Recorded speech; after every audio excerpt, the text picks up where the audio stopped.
தமிழ் சினிமாவில் நடிகராக மட்டுமில்லாமல் பல்வேறு துறைகளிலும் சிறந்து விளங்கி வரும் அஜித்குமார் கார் ரேசிங் போட்டிகளில் பங்கேற்று வருகிறார். இந்த நிலையில் கார் ரேஸில் அஜித்தின் ரோல் மாடலும் மறைந்த கார் ரேஸ் வீரருமான அயர்டன் சென்னாவிற்கு நடிகர் அஜித்குமார் அஞ்சலி செலுத்தியிருக்கிறார். அந்த வீடியோ இணையத்தில் வைரலாக வலம் வருகிறது.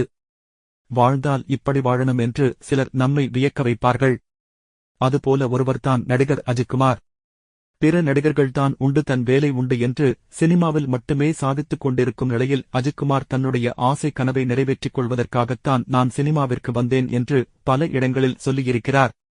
ஆரம்பத்தில் தனக்கு கார் ஓட்டுவதுதான் ரொம்ப பிடிக்கும். கார் ரேஸில் கலந்து கொள்வதற்காக என்னுடைய அப்பாவிடம் கேட்டபோது அவர் என்னால் என்னுடைய கனவுகளுக்கு உதவ முடியாது, ஆனால் நீயே அதை நிறைவேற்றிக் கொள்ளும்போது நான் தடுக்க மாட்டேன் என்று சொல்லியிருக்கிறார். இந்த நிலையில் நேற்று அவருடைய இன்ஸ்டாகிராம் பக்கத்தில் வெளியிட்ட பதிவில் இமாலோ சர்க்கியூட்டில் தம்பிரில்ல கார்னரில் மே 1 அன்று நடைபெற்ற கார் பந்தய போட்டியில் உயிரிழந்த கார் ரேஸ் வீரரும் 3 முறை பார்முலா 1 உலக சாம்பியன்ஷிப் என்ற பிரேசில் நாட்டு வீரருமான அயர்டன் சென்னாவிற்கு அஜித்குமார் அஞ்சலி செலுத்தினார்.